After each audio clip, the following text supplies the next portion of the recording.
Hello friends, welcome to my kitchen. તો આજે આપણે વોશિંગ મશીનનો ટબ કેવી રીતે સાફ કરવો તો તેનો હું વિડીયો લઈને આવી છું મિત્રો. તો હવે આપણે વોશિંગ મશીનનું ઢાંકણ ખોલીશું મિત્રો. તો ફ્રેન્ડ્સ, આપણે અહીંયા જો આ રીતનું વોશિંગ મશીનમાં જો આ રીતના ડલ થઈ જતું હોય છે. 1 મહિનો થાય ને એટલે આપણે આ વોશિંગ મશીનનો ટબ ક્લીન કરવો જ પડતો હોય છે, કેમ કે જો ના કરીએ ને તો શું થાય કે આપણે જે કપડાં હોય છે એ ઉપરથી આમ ધોળા જેવા એકદમ કધોણિયા થઈ ગયા હોય તેવા લાગતા હોય છે, એકદમ ડલ થઈ ગયા હોય ને તેવા લાગે, તે બરાબર ધોવાતા નથી હોતા. એટલે ખાસ કરીને આપણે મહિનો થાય ને એટલે કોઈ પણ જાતના બહારના ખર્ચા કર્યા વગર ફક્ત 10થી 15 રૂપિયામાં આપણે ઘરે જ આ ટબને ક્લીન કરીશું મિત્રો.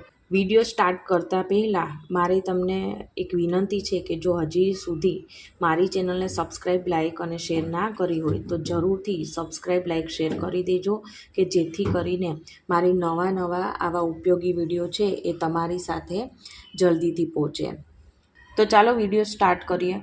તો આ ટબને ક્લીન કરવા માટે સૌથી પહેલાં તો જો આ રીતના આપણે બેકિંગ સોડા હોય, ખાવાનો સોડા કે જે આપણે ભજીયામાં નોર્મલી યુઝ કરતા હોય તે આપણે અડધી ચમચી જેટલો જો આ રીતના ફેલાવીને બધી જગ્યાએ નાખી દઈશું. અને હવે ઈનોની આ પેકેટ છે કે જે તમને માર્કેટમાં આસાનીથી મળી જશે. તમે આમાં કોઈ પણ ઈનો વાપરી શકો છો મિત્રો. તો જો આ રીતના ફરતી સાઈડ બધી સાઈડ પહોંચે એ રીતના આપણે ઈનોનું પેકેટ આ રીતના નાખી દઈશું.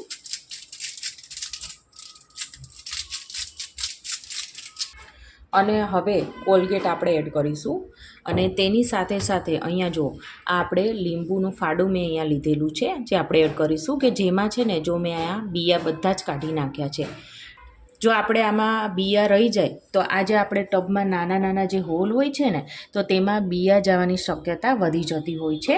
તો તેના લીધે આ મશીન છે તો તે ખરાબ થવાની શક્યતા વધી જતી હોય છે. તો હંમેશા આમાંથી બિયા કાઢીને જ એડ કરવાનું. હવે આપણે જે આ કોલગેટ લીધેલી છે તો તેમાં આપણે લીંબુ ઉપર જ આ રીતના આપણે થોડી લગાવી દઈશું.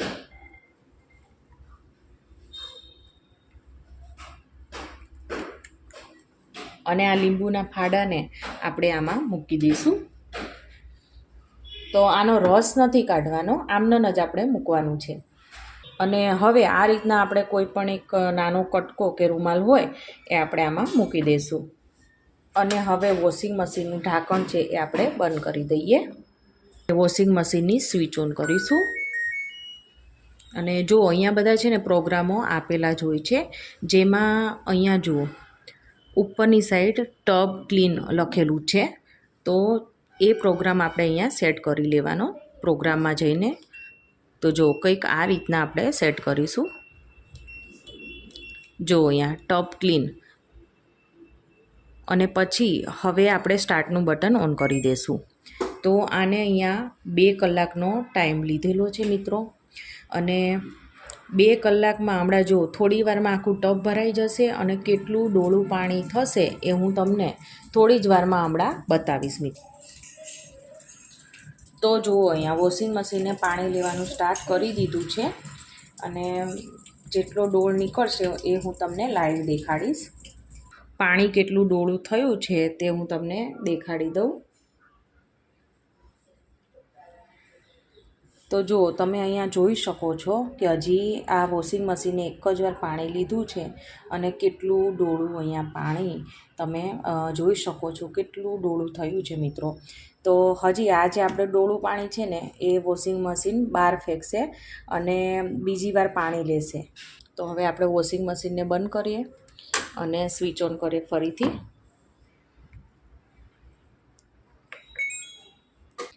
તો ફ્રેન્ડ્સ, આપણા મશીનનો ટબ છે ને એકદમ સરસ એવો થઈ ગયો છે ક્લીન. તો જો હું તમને ખોલીને દેખાડી દઉં. ઠેક અંદર સુધી આમ જો ફ્રેન્ડ્સ એકદમ નવો હોય એવો સરસ આપણો ટબ છે એ ક્લીન થઈ ગયો છે. જુઓ, તો આપણે જે લીંબુ અને જે કંઈ બીજી વસ્તુ નાખી હતી તો તેનાથી મેલ બધો કપાઈ ગયો છે. અને આપણું જે આ મશીન છે એકદમ સરસ નવા જેવું થઈ ગયું છે. જુઓ ફ્રેન્ડ્સ, હવે આપણે જે આ રૂમાલનો કટકો નાખ્યો તો એ કાઢી લેશું. અને જો આ લીંબુ છે, જો આ લીંબુમાંથી જે કંઈ રસ હતો એ બધો જ આમાં નીકળી ગયો છે અને લીંબુ છે મેલ કાપવાનું કામ કરે છે. તો તમે અહીંયા લાઈવ જોઈ શકો છો કેટલું સરસ એવું આપણું મશીન છે એ ક્લીન થઈ ગયું છે. જુઓ બધી સાઈડથી માત્ર 10થી 15 રૂપિયાની અંદર જ આપણું જે આ મશીનનો ટપ છે ક્લીન થઈ ગયો છે. તો ફ્રેન્ડ્સ, આજની મારી આ વોશિંગ મશીનનો ટપ ક્લીન કરવાની રીત ગમી હોય તો મારી ચેનલને સબસ્ક્રાઈબ, લાઈક અને શેર કરવાનું ના ભૂલતા. તો આપણે ફરીવાર મળીશું એક નવા જ ઉપયોગી વિડીયો સાથે. Thank you for watching.